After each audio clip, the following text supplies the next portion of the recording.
Perfecto. ¿Ahí se ve bien? Perfecto, Artur. Perfecto. Bueno, vamos a empezar el Ateneo. Son siendo las 5:30 de la mañana aquí donde estoy yo.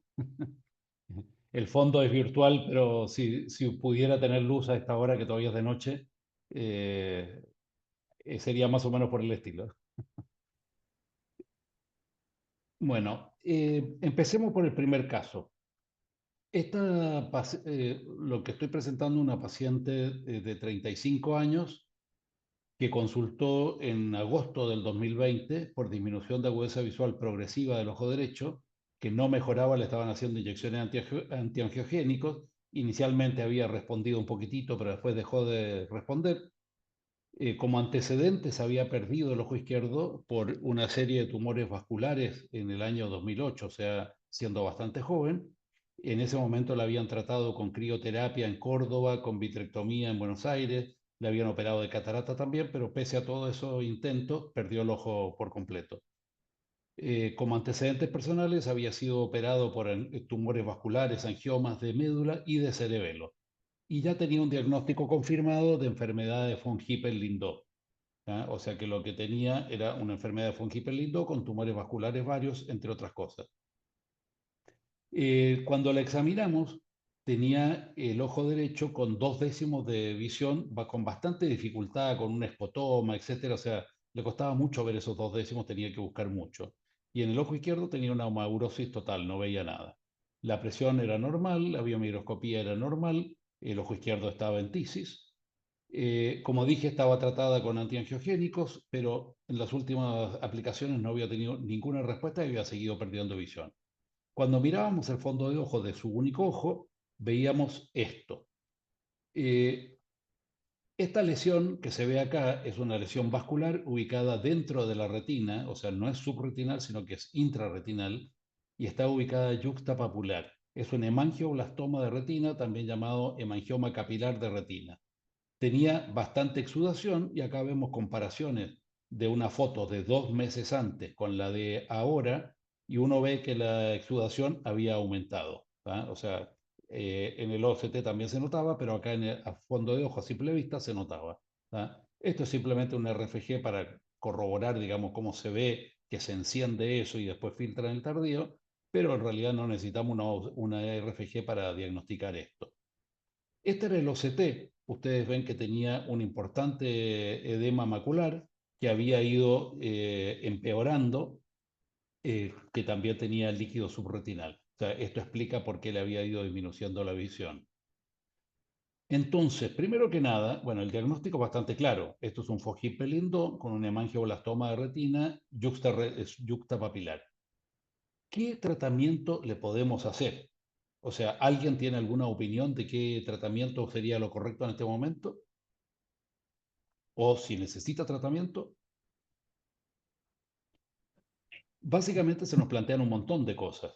Lo primero que piensa casi todo el mundo, que no es muy correcto, es la aplicación de antiangiogénicos. La realidad es que no es muy común que respondan y cuando responden, responden parcialmente. Uno lo puede intentar, pero la realidad es que con esto no va a curar nada. ¿Ah? Después, uno podría plantearse un tratamiento con láser. La verdad que el láser tiene muy poca penetración, o sea, tiene 1 milímetro de penetración. Y ustedes miraban este tumor, ustedes lo miran acá y tiene casi 2 milímetros de diámetro y tiene casi 1,5 milímetros de espesor. Así que es poco probable que alcance el efecto, sin contar con que el láser es muy agresivo, se quema mucho la retina. ¿Y ¿Ah? O TTT? sea, bueno, TTT. esa es una opción importante. Está también el PDT, tratamiento con Visudyne y tratamiento fotodinámico. Después está también el TTT, o sea, un tratamiento con un láser infrarrojo, un tratamiento térmico. También se puede utilizar radiación, braquiterapia, radiación externa, ácido descripta. Por último, cirugía, pero la cirugía solamente se aplica en caso de que haya una atracción, o sea, hay una membrana hiperretinal, una deformación, una atracción importante, y ya es en el último caso. ¿Ah? Entonces, nosotros nos inclinamos por el TTT. ¿Ah? ¿Por qué? Porque acá en Argentina no tenemos PDT, y si lo quisiéramos usar, que se puede usar, yo conozco a alguien que lo está usando de vez en cuando, el costo es más o menos de $7.000 por cada aplicación. ¿ah? O sea, es bastante prohibitivo para que a ver si valía la pena o no.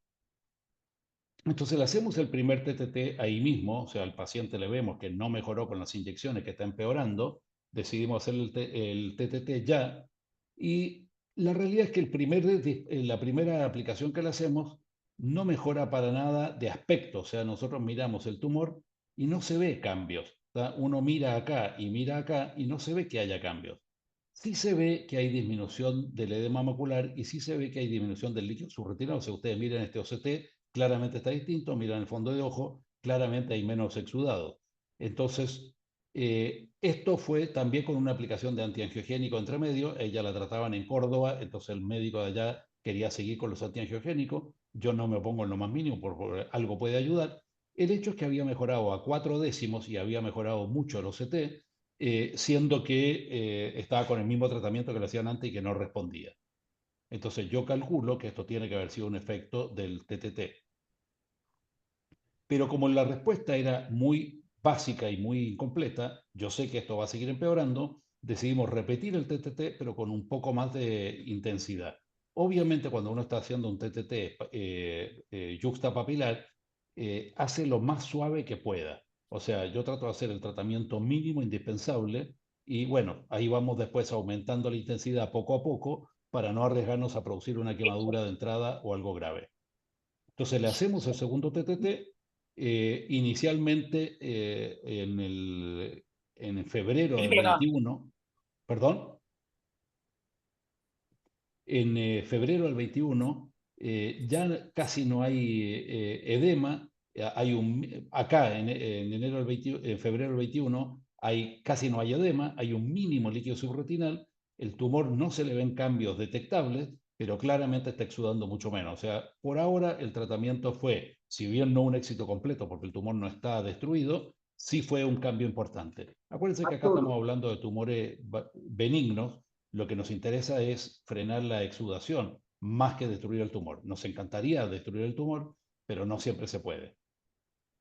Artur, ¿Alguna Sí, sí, ¿por qué hay tantos tratamientos? O sea, no hay realmente un volumen de von Hippel-Lindor relativamente grande en el mundo como para que esté demostrado que hay algo que sirve más que otro, porque 8 tratamientos distintos para lo mismo es como un claro. montón, me parece. Bueno, ahora vamos a ir a eso cuando termine la presentación de caso, voy a ir a eso, pero en realidad no hay tanto volumen cuando hablamos de algo yuxtapapilar. O sea, cuando hablamos de algo extrapapilar, sí hay un montón de tratamientos, tratamientos muy bien demostrados, pero en el yuxtapapilar no, son pocos casos tratados y pocos casos publicados y pocos éxitos.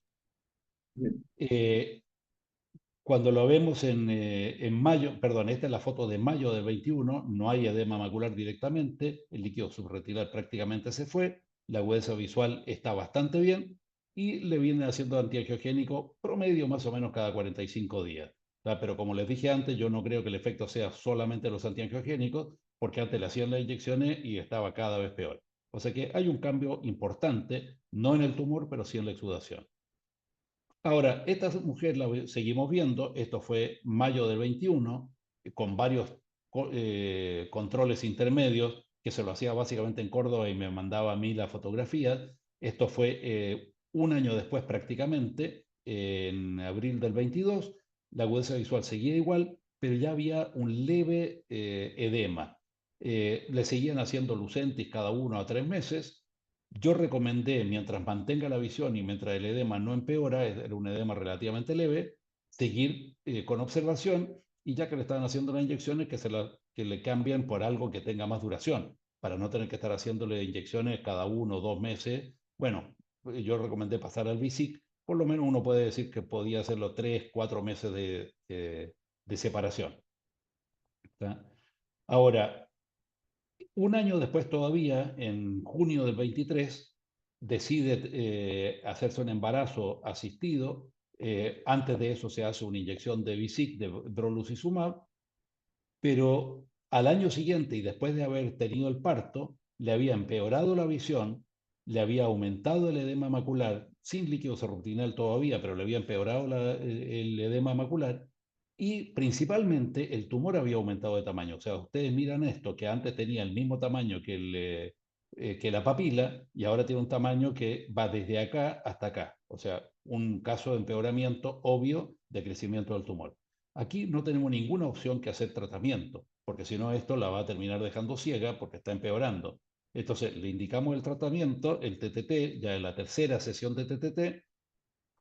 La verdad es que no notamos casi cambios, así que a los 2 meses le hicimos una cuarta sesión de TTT y ahí le hice la máxima intensidad, que son 1300 miliwatts en el aparato nuestro, también el mínimo spot, que es 1,2 milímetros, con 60 segundos con cada disparo, y logramos por primera vez ver la marca. O sea, la marca ya era notoria, o sea, un blanqueamiento leve, pero un blanqueamiento al fin. ¿Tá? Y vino 3 meses después con una importante disminución del edema macular, importante disminución del tamaño del tumor. Ustedes ven que ahora el tumor está como estaba inicialmente. Y unos meses después, que la vimos hace relativamente pocos días, ella había mejorado su visión a 3 décimos, el edema macular seguía siendo bastante leve y el tumor estaba igual que en septiembre. Entonces, ¿en qué quedamos acá? Bueno, por ahora, seguir con los antiangiogénicos cada 3, 4 meses o algo por el estilo y estar dispuesto a hacerse otro TTT si necesita más agresividad todavía. ¿Ah? Por ahora hemos logrado no producir daño con el TTT. Esta quemadura que ustedes ven acá o que la ven acá no le ha afectado la visión, no le ha afectado el campo visual. Ustedes ven también que no está quemado los vasos sanguíneos, o sea, los vasos sanguíneos pasan por acá, que eso es el objetivo del TTT, no cerrar los vasos sanguíneos. Bueno, casos como este hemos tenido varios en nuestra experiencia, pero son muy raros de ver. O sea, son casos bastante excepcionales en esta especialidad, pero ustedes acá están viendo 7 casos distintos de mangioblastomas yuxtapapilares. ¿Ah? Son los que logré encontrar buscándolo acá, pero es interesante ver que son varios. Este es el caso número 2 que le quería presentar, también diagnosticado con von Hippel-Lindau, un paciente de 31 años, tenía una diabetes secundaria a quistes pancreáticos, le había tenido una hemorragia en el páncreas y había quedado diabético, también había tenido feocromocitoma y consulta porque le disminuyó la hueso visual del ojo izquierdo. En este caso, en el ojo derecho tenía acá un hemangioblastoma diminuto que no estaba exudando y en el ojo izquierdo un hemangioblastoma bastante grande que ya le estaba produciendo una exudación muy importante en la mácula, ¿tá? Con una disminución de visión importante. Ahora, cuando nosotros lo vimos por primera vez, tenía 8 décimos de visión. Yo le propuse hacerle un TTT porque sabía que este paciente iba a ir perdiendo visión y como dijimos antes, con los antiangiogénicos no tienen una respuesta muy importante, salvo de mantenimiento, y el paciente no aceptó porque cuando yo le expliqué las posibilidades, las consecuencias que podía tener, bueno, se asustó y prefirió esperar. Vino tiempo después con 2 décimos de visión porque había aumentado mucho la exudación. Ustedes ven acá que hay bastante más exudación en la mácula. Ahí finalmente aceptó hacerse el TTT. Hicimos 3 sesiones. Después de la tercera hizo una hemorragia vítrea. Acá el tratamiento tuvo que ser mucho más agresivo que en el otro caso. Ustedes vieron que el tumor desapareció por completo. Hizo una hemorragia vítrea que después esa hemorragia se fue reabsorbiendo. Pero ustedes ven que acá quedó con un daño vascular. No es raro teniendo en cuenta que los vasos, que el tumor acá estaba incluyendo los vasos sanguíneos. O sea, el tumor rodea los vasos sanguíneos, no como en el otro que estaba justo debajo de los vasos sanguíneos. Ahora, igual este paciente en el 2013 muere por una metástasis. Le dicen que supuestamente era un tumor de páncreas. Yo tengo mis serias dudas que haya sido de páncreas. Probablemente era un tumor renal de células claras o algo por el estilo. Pero bueno, para el caso cuando se muere no podemos protestar. Y este es un tercer paciente, también hombre de 31 años igualmente, que consulta por disminución de hueso visual. Le habían hecho un diagnóstico de un posible astrocitoma, pero nosotros lo miramos y tenía un hemangioblastoma. En este caso, los 2 últimos pacientes eran pacientes muy carenciados, o sea, no tenían plata como para pagar ningún tratamiento, se lo hicimos gratis, digamos. Y, y este paciente se demoró varios meses, casi un año, en hacerse los estudios clínicos, pero básicamente lo descartaron el hemangioblastoma, no tenía ningún otro tumor en ningún lado y no tenía ningún signo ni genético ni clínico de hemangioblastoma. Tampoco respondía a la inyección de Avastin, se le hizo TTT en 2 ocasiones y ustedes ven que logramos cerrar perfectamente el tumor, pero eso sí hizo una hemorragia vítrea muy grande y en este caso le tuvimos que hacer una vitrectomía porque no limpiaba pero con eso se consiguió que quede cerrado y el paciente recuperó una visión de 2 décimas. O sea, bastante interesante que haya quedado viendo. ¿Ah? Entonces, yendo a la enfermedad de von Hippel-Lindau, es una enfermedad genética relativamente rara, o sea, con una incidencia muy escasa. Es autosómica dominante en términos generales, pero hay casos esporádicos, que se caracteriza por aparición de tumores en distintas partes del cuerpo, lo típico en hemangioblastomas del sistema nervioso central, feocromocitoma de glándulas suprarrenales, carcinoma renal de células claras, eh, quistes renales, quistes en el páncreas, quistes genitales, o sea, los pacientes que yo he tenido, alguno ha perdido un testículo, otro ha perdido el páncreas y ha quedado con una diabetes 1, o sea, hay muchas complicaciones. ¿Ah? Y por supuesto los hemangioblastomas de retina, que se calcula más o menos que el 30% están ubicados muy cerca o pegados a la papila, o sea, se los llama yuxtapapilares, que ahí, como les dije, el tratamiento es más arriesgado. Entonces, complicaciones que puede tener un hemangioblastoma. Bueno, la complicación número uno es la exudación. O sea, estos pacientes van haciendo exudación, estos tumores son muy exudativos, y la exudación suele afectar el polo posterior, o sea, se va acumulando líquido y exudados en el polo posterior. Ustedes ven que estos son bastante distintos de la localización y sin embargo todos afectan a la mácula. Este ya es un caso muy tardío que tiene una exudación masiva y probablemente este ojo ya está perdido cuando ya lo vimos. ¿Tá? Pero además de esto, van haciendo una fibrosis progresiva. O sea, ustedes ven acá este tumor que tiene una fibrosis alrededor, pero que también está haciendo una fibrosis a distancia sobre la papila y el nervio óptico. Estos son los casos que se operan. Este también está haciendo una fibrosis en el lugar y está traccionando la retina. Este caso también se opera. Además de hacerle crío, se opera. ¿Tá? Este caso ya no es para una cirugía por el tumor para sacar membrana, porque lo que está haciendo es una exudación masiva. ¿Ah? Entonces, los tratamientos que se hacen en estos casos dependen totalmente de la ubicación que tiene el tumor. O sea, como les dije antes, hay montones de casos de esto, montones, no son grandes montones, pero hay varios casos. Cuando son periféricos ya sabemos que los tratamos con láser si son muy chiquititos, o sea, si es un tumor de 1 milímetro o menos, el tratamiento normalmente va a ser láser, o uno puede intentar láser de entrada y si no responde solamente va a ir a la crioterapia. La crioterapia es lo ideal en tumores medianos o grandes, pero obviamente esto funciona mejor cuando son periféricos. Es imposible hacer una crioterapia pegado al nervio óptico y no es muy recomendable por los efectos sobre el nervio óptico.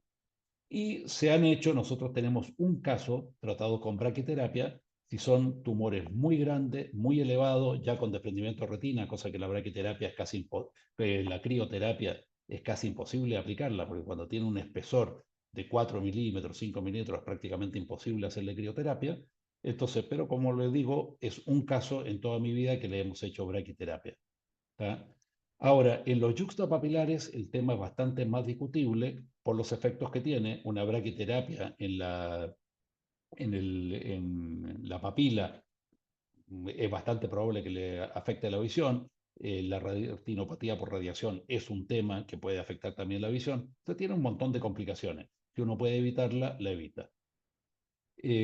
Entonces, los yuxtapapilares, la preferencia a nivel mundial en las publicaciones siempre habla del PDT. Igual que yo antes, cuando le presenté hemangioma de coroides, en general en el primer mundo se habla del PDT, hay muy poca experiencia con TTT, pero la verdad que es algo muy caro y los resultados no son muy distintos a lo del TTT.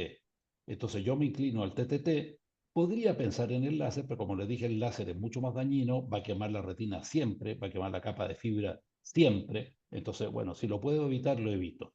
¿Tá? Para algún caso podré reforzarlo con láser. Por ahora no lo hice nunca en un yuxapapilar. Si tienen opiniones, se aceptan.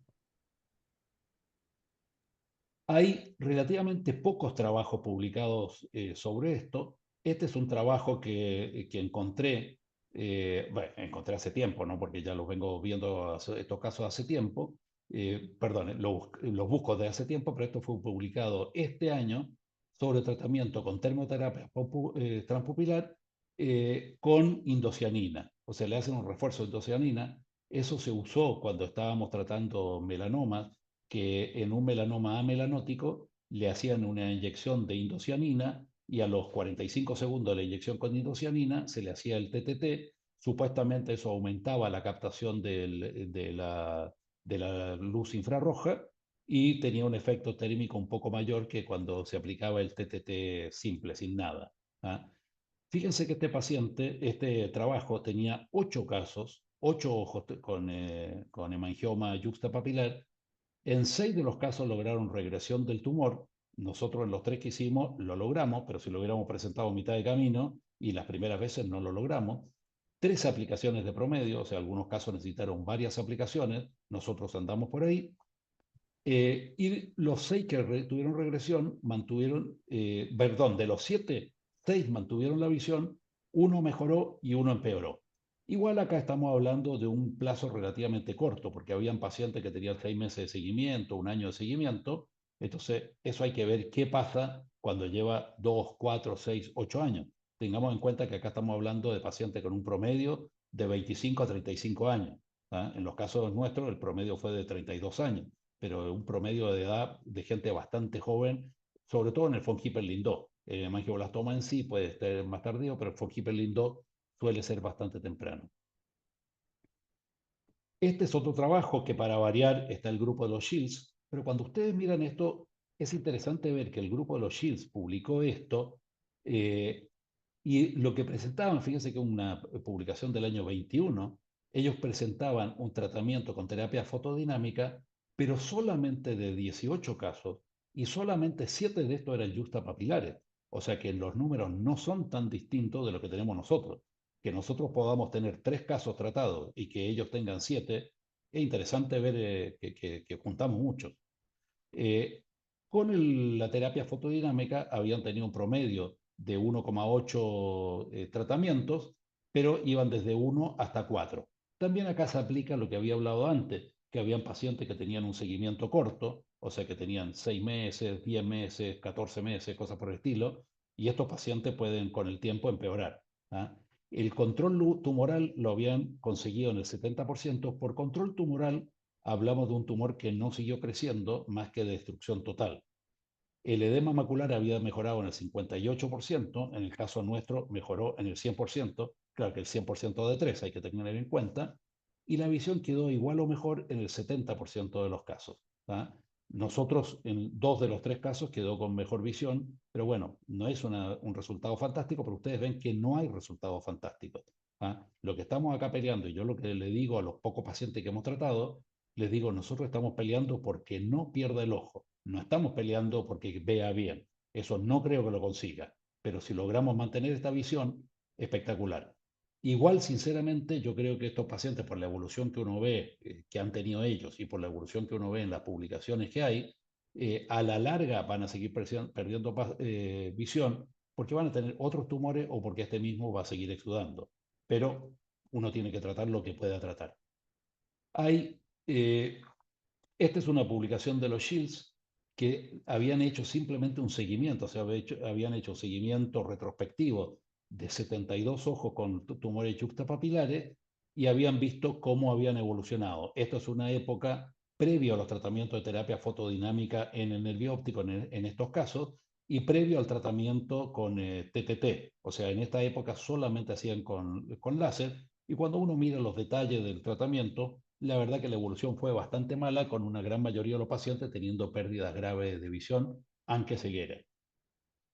Eh, Hay un montón de otras publicaciones, pero las publicaciones prácticamente todas son con un paciente, 2 pacientes, algún caso tratado en combinación con cirugía, braquiterapia, radiación externa, antiangiogénicos y otros tratamientos raros, pero con no muy buenos resultados.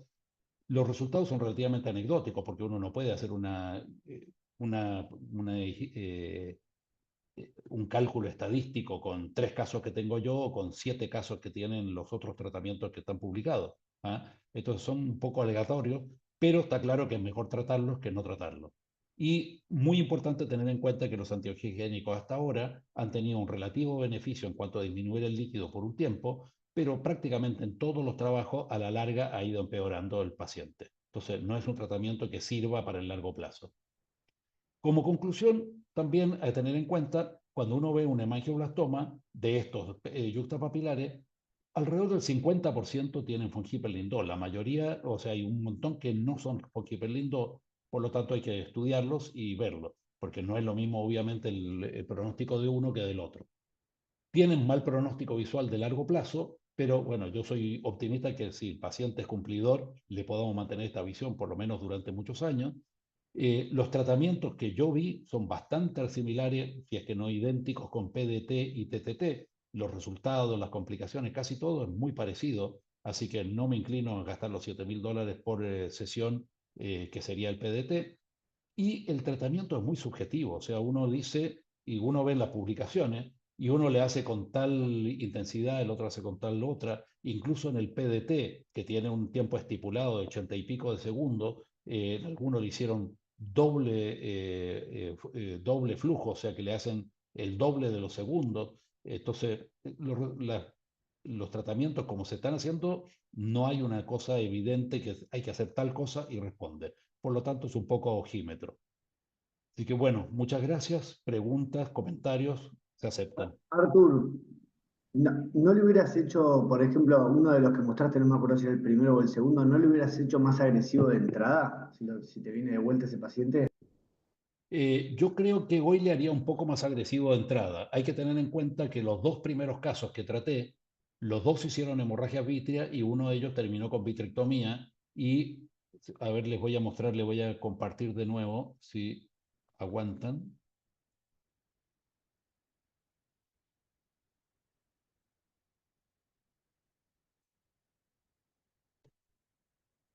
A ver,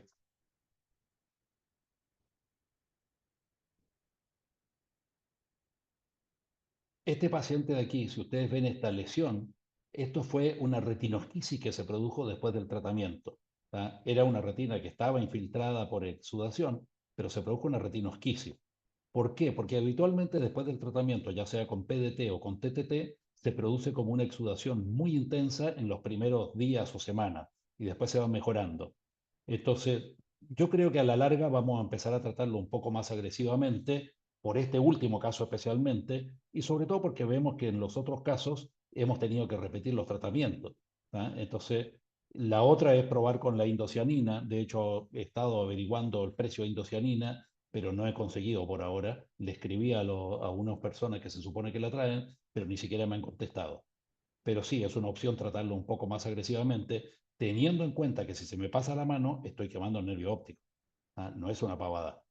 O sea, aquí el nervio óptico quedó en parte quemado, pero si lo quemo entero, por supuesto que el resultado no va a ser muy bueno.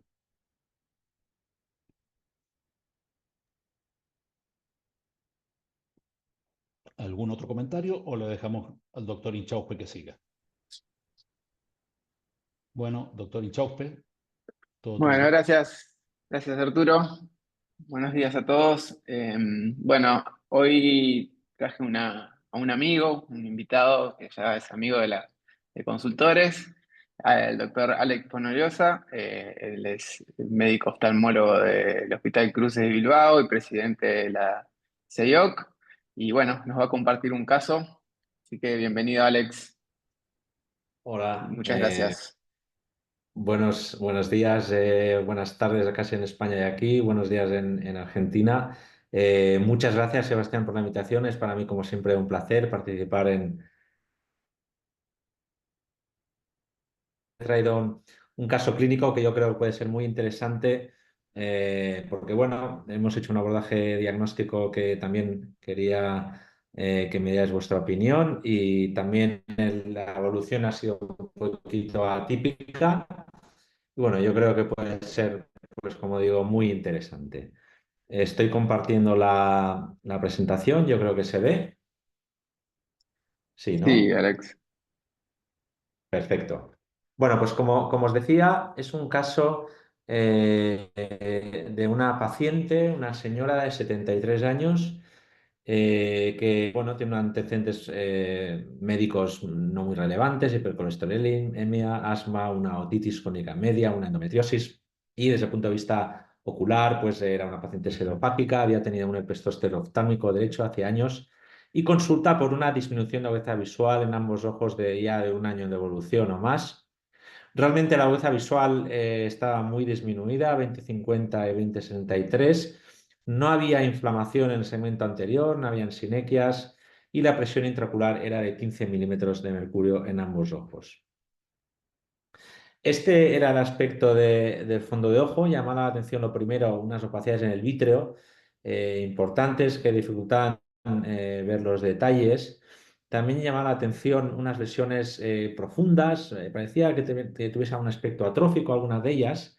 Y si nos acercamos un poquito a la vasculatura retiniana, pues se ve estas microhemorragias, vasos envainados que en el otro ojo también se puede observar este envainamiento, fenómenos vasculíticos.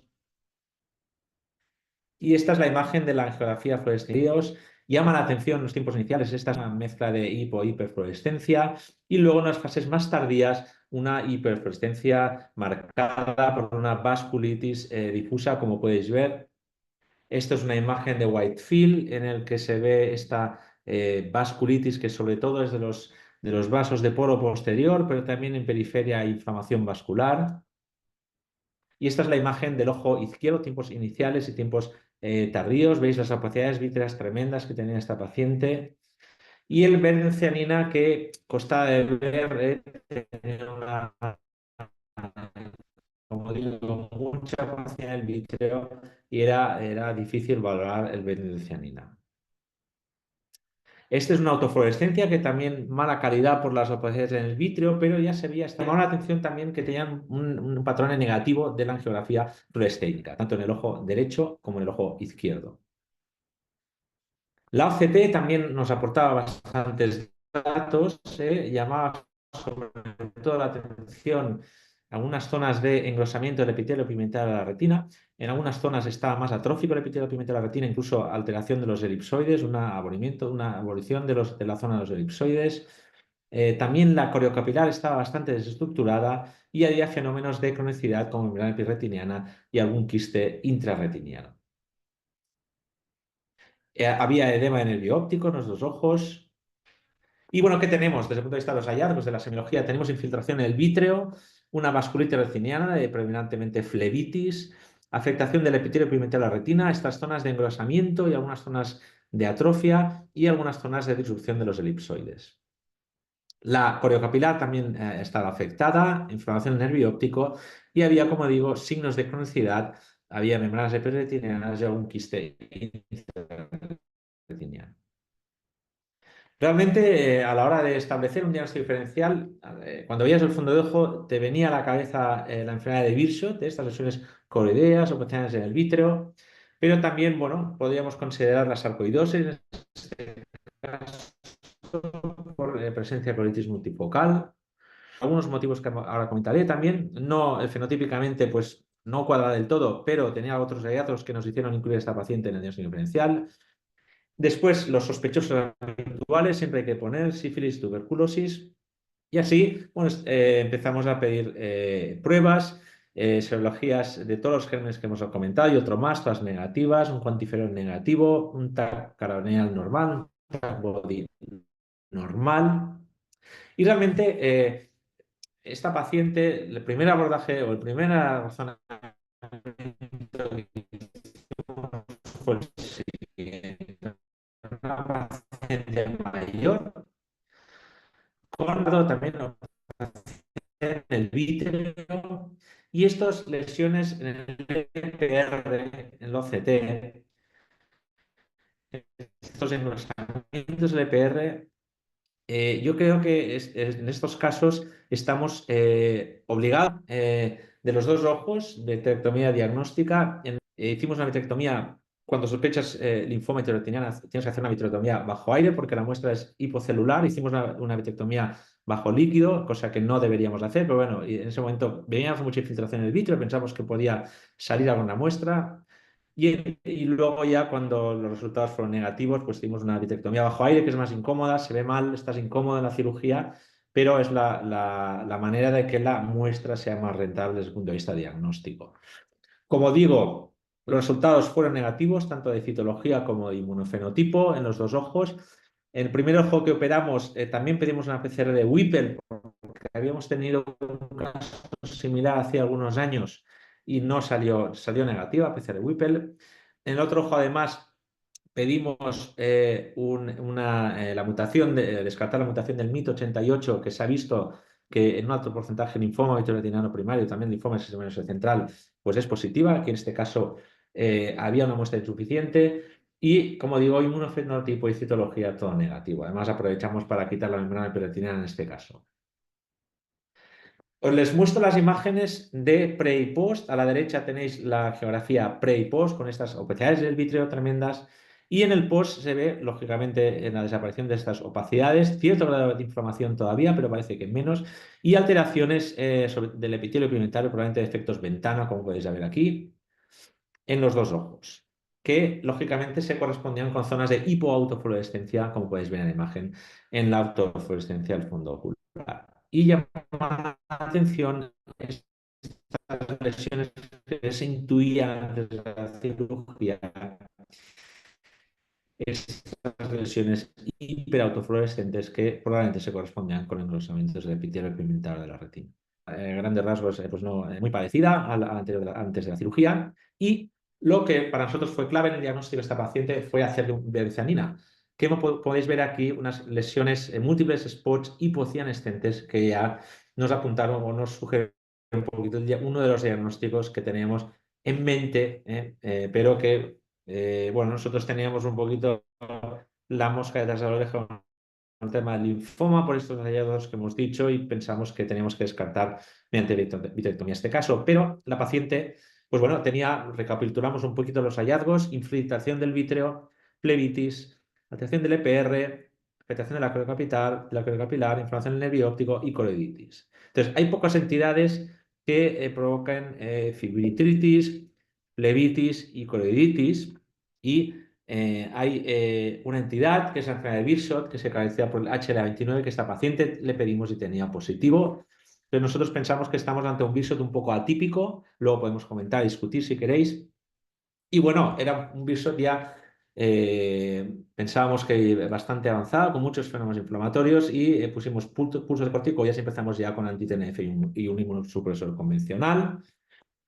La sorpresa fue que a las 3 semanas de empezar el tratamiento, una paciente que no había tenido edema macular, presenta edema macular. Es cierto que había sido sometida a cirugía, pero bueno, habíamos puesto pulsos, corticoides, y aún así presenta edema macular bilateral. Ponemos pulsos esta vez de dexametasona oral por la comodidad logística, y 2 semanas después la paciente pues está sin edema macular, está ya con la pauta de adalimumab, azacitopina y prednisona 10. Tuvimos que parar la azacitopina por toxicidad hepática, y a las 2 semanas parece que hay una recidiva del edema macular. Volvemos a poner pulsos, intensificamos el adalimumab y la paciente responde favorablemente. En este momento la paciente está en monoterapia con adalimumab. Nosotros normalmente añadimos un inmunosupresor convencional, los anti-TNFs, le añadimos en este caso metotrexato. A las 4 semanas presenta esta recidiva de edema macular. Llevamos ya 8 semanas con adalimumab, una recidiva de edema macular bastante severa, y además en la angiografía fluoresceínica parece que hay una vasculitis severa todavía en los dos ojos. El bevacizanina nos muestra, sin embargo, que la coroiditis ha mejorado, es decir, parece que sí que hay un efecto del anti-TNF sobre la coroides, pero no sobre la vasculitis retiniana. Y lo que hicimos es poner un Ozurdex. Además, el paciente empezaba a presentar intolerancia al metotrexato y solicitamos pasarla a micofenolato. Este es el último control tras los 2 implantes de Ozurdex, una presión de 20-18, una agudeza visual de 0,8, y este es el aspecto de la mácula. Vamos a esperar unas semanas para ver cómo está la angiografía fluoresceínica y la coroides, que sospechamos que continuarán bien. Entonces, como puntos clave a resaltar y discutir, un paciente con un debut de una uveitis, sobre todo en el que haya vitritis, un paciente mayor, anciano, tener en mente el linfoma vitreoretiniano primario. Es verdad que no era caso típico, pero la OCT era muy sugestiva. El hallazgo OCT más frecuente en el linfoma vitreoretiniano primario son estos engrosamientos del epitelio pigmentado de la retina. Por lo tanto, nosotros teníamos la mosca detrás de la oreja y pensamos que estábamos obligados a hacer una vitrectomía diagnóstico en este caso. Realmente el Wilson, la edad media de son unos 50-52 años. Es raro el debut hay alguna publicación, pero es 73 años como este caso. Quizá este debut en la edad tardía, los cambios en el EPR que no son habituales, por no decir que nunca los hemos visto en el Beershot. Nos llamó también la atención de este edema macular recalcitrante después de iniciar el tratamiento. Era una paciente que no había tenido edema macular y pone Beershots, que no habíamos operado, como en este caso que sí, que habíamos operado y podía ser un factor de confusión. Y parece ser, como indican las últimas publicaciones sobre Beershot, que los anti-TNF serían efectivos para la coroiditis, pero no para la vasculitis retiniana. Vasculitis retiniana, el manejo puede ser un manejo interesante con inmunosupresores convencionales o todavía más interesante con terapia local con Iluvien, por ejemplo. Bueno, y esto es todo lo que os quería comentar de un caso realmente para nosotros, sobre todo por el OCT atípico para el Beershot, por la edad de debut atípico. Luego, no sé si habríais manejado el caso igual, habríais hecho una vitrectomía diagnóstica. Nosotros estamos un poquito, pensamos que tenemos que hacer, no cuesta nada hacer una vitrectomía y luego, bueno, el A29 salió positivo, el brencianina va a misa, yo creo que luego no hay ninguna duda. No sé cuál es vuestra opinión. Muy buen caso, Alex. Un poco para destacar en este caso, porque apunta más a Bershot, es también que no tenía nada de reacción en cámara anterior, ¿no? Eso es. Esto había No tenía entendido. nada de reacción con el anterior, es un muy buen apunte. Como Es sabéis, el Bishop no da oitis anterior, no da sinequias, no da precipitados creáticos bien. gruesos y yo creo que es un buen punto a tener en cuenta. Quizás previo a la vitrectomía hubiera intentado una prueba terapéutica Es otra opción. Lo que con pasa es que corticoides. si piensas en linfoma y das cortis, los corticoides degradan los linfocitos y te hace menos rentable todavía la vitrectomía. Porque es una muestra hipocelular, los corticoides degradan provocan apoptosis de los linfocitos, entonces todavía tienes menos probabilidades de que sea rentable. De hecho, cuando recibes a un paciente que está con corticoides y sospechas linfoma, tienes que parar los corticoides 2 semanas y entonces hacer la vitrectomía. Y es obviamente al laboratorio, tener un patólogo experto y hacer citología. Y nosotros hacemos citología inmunofenotipo. No tenemos experiencia con cociente ILC, IL10 y IL6, aunque realmente ningún hematólogo te va a tratar un linfoma por un cociente de IL-10 y IL-6 de mayor a 1, ¿eh? O sea que yo creo que la clave es la citología inmunofenotipo y, y eso, un poquito yo creo que es la reflexión. Hola Alex, Emilio, ¿cómo Hola, estás? Emilio, ¿qué tal? Muy bueno el caso. Con respecto Gracias. a lo del linfoma, yo tengo mis serias dudas, porque Ujú. todo el mundo repite lo mismo, que el tratamiento con corticoides disminuye la muestra, y no sé cuánto Sí, afecta a las células tumorales. ya. Me parece que es una cosa teórica, puede ser que sea Ujú. cierto, pero la realidad es Sí. que si vos tenés un patólogo que sepa lo que está buscando, por lo menos yo lo que decía Sebas, que a estos pacientes muchas veces como uno tiene la duda y antes de hacer una vitrectomía les hago una prueba terapéutica con Sí, corticoides sí, y la verdad es que nunca he tenido un caso negativo cuando tengo el patólogo adecuado en el ya. quirófano. Porque Eh, sabemos que las células duran poco, entonces, pero si el Sí, patólogo está ahí en el quirófano y uno no pierde ni 5 minutos, sí, eso es aún importante. con tratamiento de corticoides he tenido siempre resultados positivos. Toco Es madera, verdad que es pues una cosa ya. muy teórica, que es lo que ponen los libros, estoy de acuerdo, ¿eh? Mm. Pero bueno, en principio, lo que pasa que realmente sí que es verdad que, hostia, la rentabilidad de la vitrectomía diagnóstica, también lo que ponen los libros, es baja, ¿eh? O sea que, y es porque son muestras hipocelulares, ¿eh? Pero bueno, de la muestra, la de la prueba terapéutica del linfoma, la vitilitis puede responder al corticoide también. Entonces te responde, te mejora la vitritis, entonces no sabes muy bien también dónde estás, ¿no? Yo creo que, seguro. bueno, una vitrectomía hoy en día, un 25 Gs, yo creo que es poca iatrogenia y bueno, yo creo que hay casos en que debe realizarse. Sin duda. Y hace muy poquito, este año, también he tenido un caso de una persona de 70 años que debutaba con un Birdshot, con lo cual Ujú. la enseñanza también es que siempre uno busca grupos etarios, pero siempre tienen un Claro, extremo de todo esto, ¿no? Así que claro, pensarlo siempre también. El sí, linfoma está perfecto pensarlo, pero el Birdshot puede sí, aparecer a cualquier edad. claro.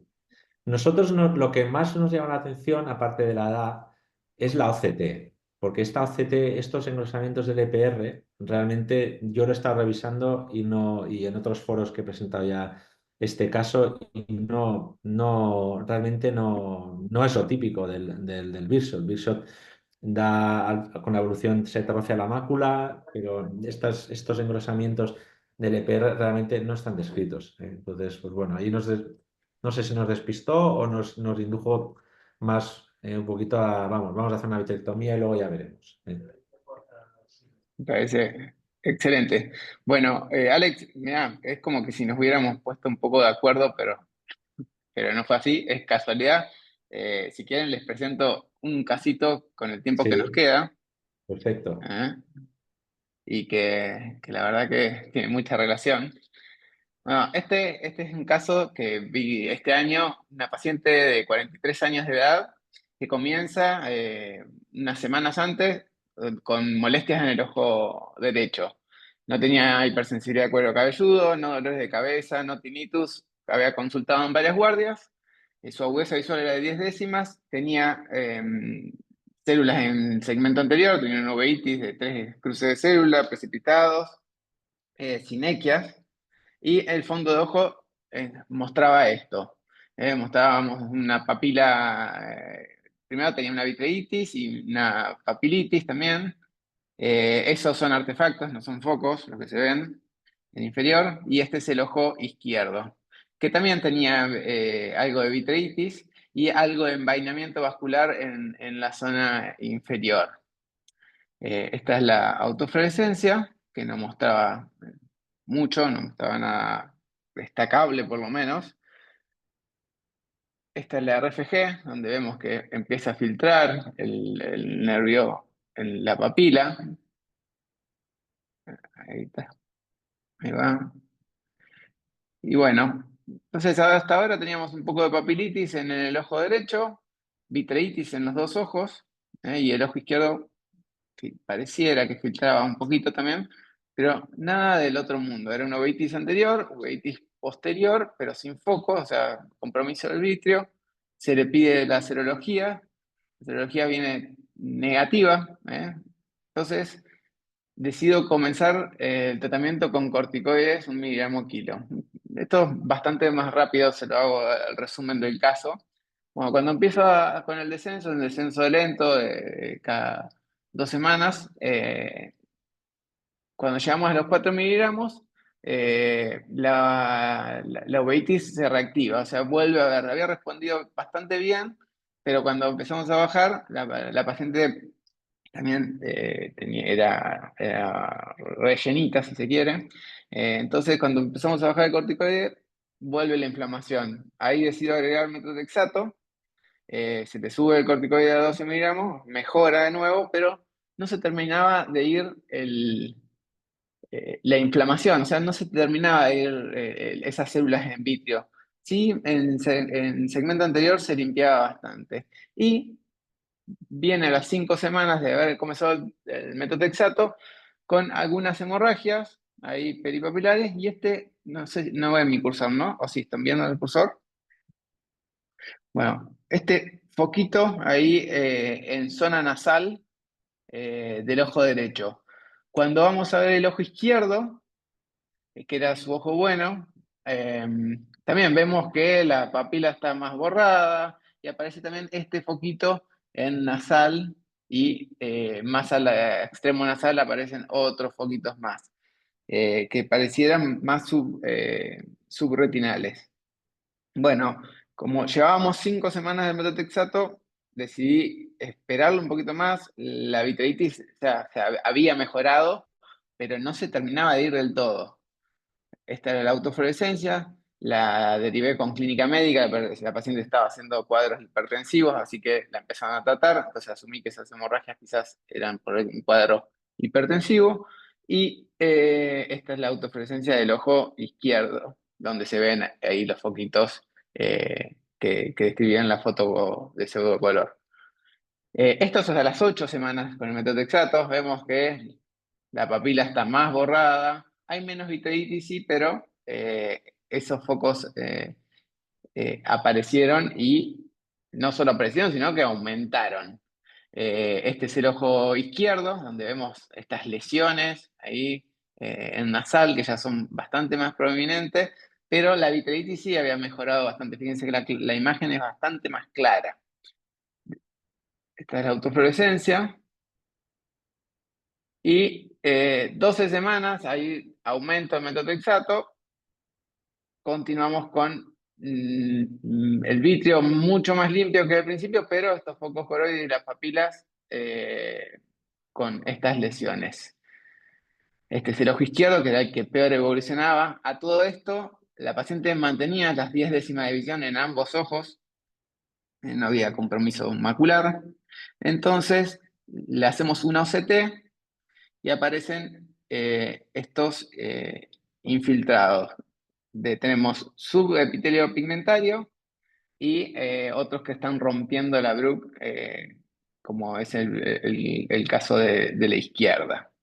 Entonces, a la paciente en este caso ya habíamos descartado todas las serologías infecciosas, no solamente las que le mostré, porque entre medio consultó otro profesional también que la estudiaron entera, se le había pedido requí de tórax, totalmente normal, se le había pedido una resonancia magnética totalmente normal.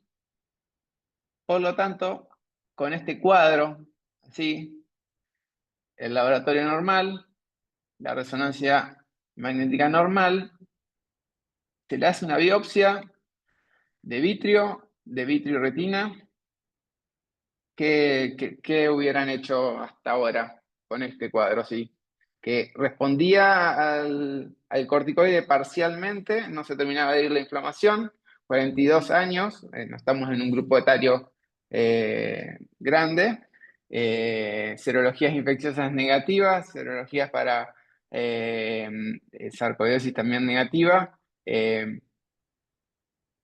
¿Pensarían en alguna otra cosa? Esto es Yo creo que, Sebastián, estás obligado a hacer como mínimo una vitrectomía diagnóstica en este caso. Es un caso que está yendo mal con inmunosupresores y además tiene una lesión necrotizante que o es una infección o es un linfoma. Entonces, yo creo bien. que estás obligado a hacer una vitrectomía como mínimo, una vitrectomía y si no sale nada, pues una biopsia retiniana. Bien, bueno, yo como la paciente no tenía muchos medios y la iba a meter en quirófano una vez, le hice una vitrectomía en seco, bajo aire, tomamos todo el vitrio y además le hice una biopsia retina de la zona, ahora se va a ver, tomé una zona nasal superior donde tenía eh, esos infiltrados subretinales y algunos que traspasaban el epitelio pigmentario. Entonces, le tomé una buena muestra de 1 por 1 más o menos, donde salió retina, donde salió todo. Ahí que estoy tomando, tratando de ser lo más cuidadoso posible, de no lastimar, que no queden secuelas, porque recordemos que esta paciente seguía viendo 10 décimas en ambos ojos. Así que era como medio jugado hacer esto. Pero bueno, la paciente así estaba a la semana y se mandó a analizar. A diferencia de lo que suele hacer Emilio con el patólogo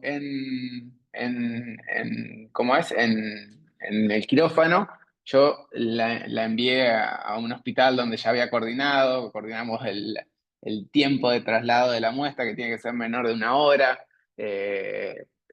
para que, la verdad que yo en este punto estaba pensando en un linfoma. Había visto un caso del doctor Adán bastante parecido en un grupo etario similar a esta paciente. Entonces se me prendió un poco la lamparita y apunté para ese lado. Mientras esperábamos el resultado,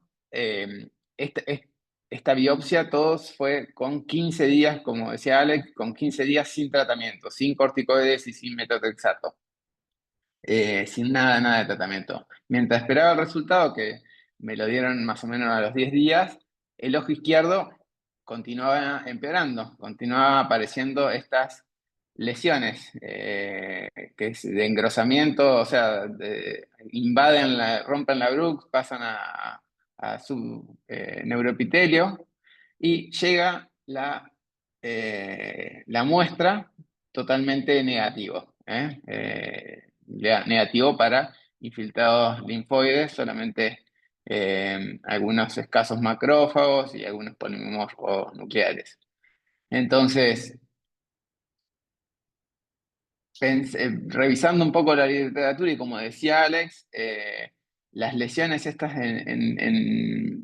¿cómo es? En la OCT, me seguían sugiriendo un poco el diagnóstico de lo que estaba pensando del linfoma linfoproliferativo vitreoretinal. Y revisando este cuadro, este de trabajo, que es del 2022, donde se revisan 182 ojos, es bilateral en el 70% de los pacientes, 33 pacientes al momento del diagnóstico solamente tienen afección ocular.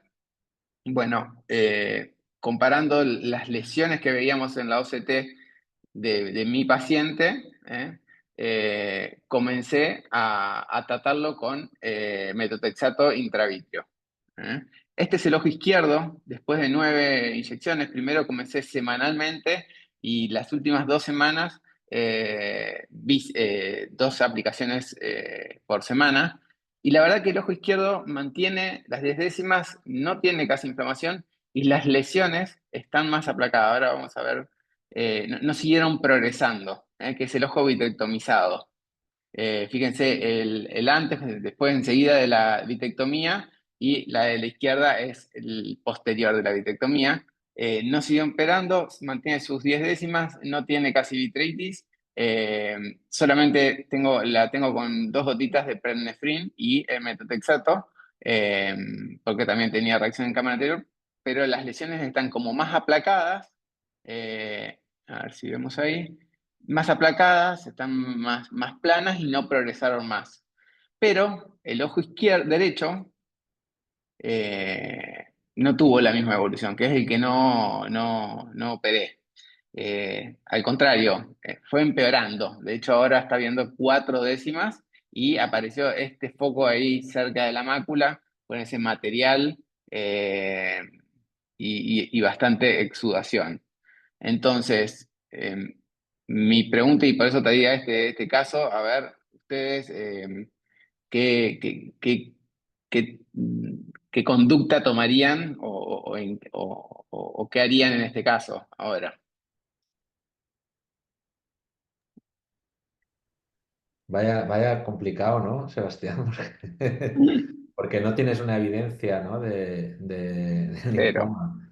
Y sí que parece que ha respondido el otro ojo, ¿no? Pero qué raro que el derecho no responda, ¿eh? Me llama muchísimo la atención, ¿eh? No sé, yo creo que Sí, diagnósticos alternativos a mí no se me ocurren. Hombre, si hubiera empeorado el izquierdo a pesar del metotrexate, pues podías pensar, ¿no? En casos raros de infecciones y tal, pero no lo sé, la verdad es que no sé, que yo igual se lo enviaría a Emilio o a Alfredo Adán, a ver qué hace. Estamos todos iguales, Alex, me parece. Ya Seba nos viene torturando con este caso, pero suponemos que es linfoma, un ojo Sí, ¿no? responde y el otro no. Por ahí, no sé, agregarle rituximab además Sí. del cuando, metotrexato. ¿Y cuando vamos vitrectomía? a claro, cuando vamos a la bibliografía, hay varios reportes que demuestran esa mejoría después de la vitrectomía. Yo lo que pensé, como tiene tanto material, hacer una aspiración de ese material ahí subepitelial, en este caso, hacer una vitrectomía, pero con aspiración, no haciendo una retinectomía y haciéndole caso a Emilio con quizás el patólogo en el quirófano esta vez. Eh, Creo que sería una buena opción. Pero sí, es bastante raro. Alfredo Adán, me acuerdo que hace un par de años presentó un caso bastante similar, nada más que el mismo grupo etario, eh, nada más que habían pasado un poco más de tiempo hasta que pensaron en el diagnóstico y terminó. Y bueno, lo malo es que estos casos sabemos que no tienen un buen pronóstico porque, bueno, cada 3 meses hay que escanear a nivel del sistema nervioso central y en 5 años más o menos es la sobrevida. Entonces, es bastante duro, diríamos. No sé, Sí, el luego grupo de oncología ocular, ¿qué opina? también, es verdad, también. ¿Qué haces, Sebas?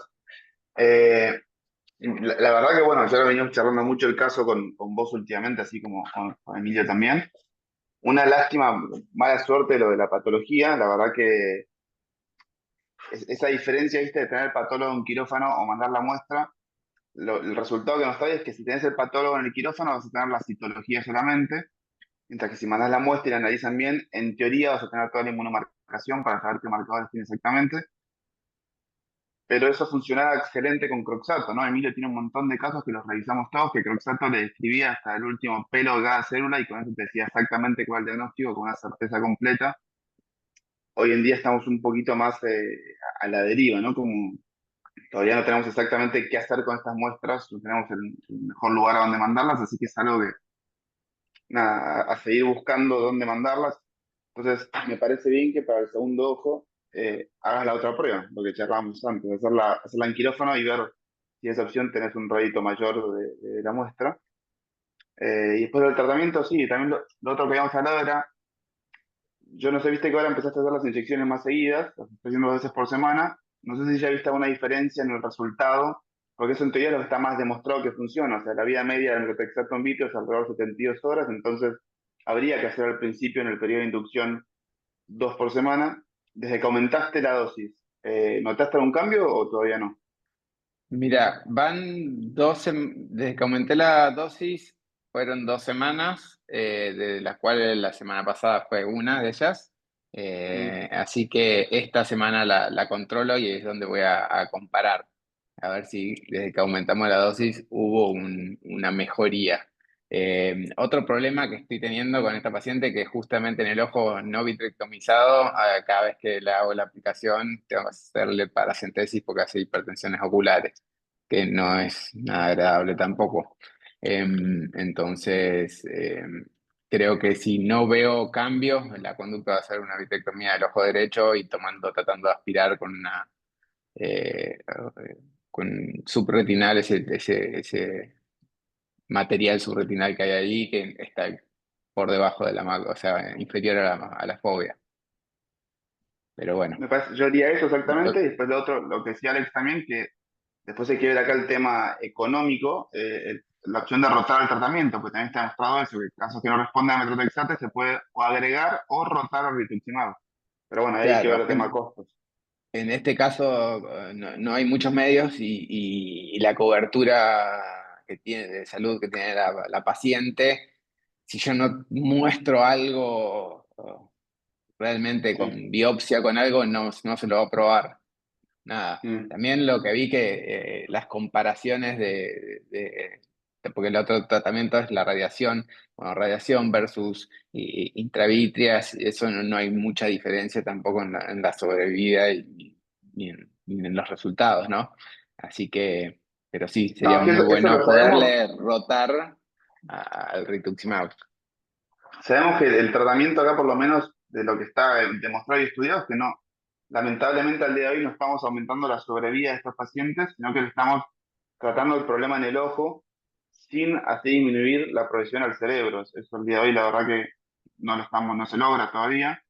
Eh, pero bueno, como si vos es esencial tener un diagnóstico, por lo menos citológico, para en base a eso después decidir qué hacer. ¿Le hago la punción lumbar para ver si tiene células del sistema nervioso central o no? Si no tenés un diagnóstico inicial del ojo, es muy difícil decidir el paso siguiente, totalmente. Tal cual.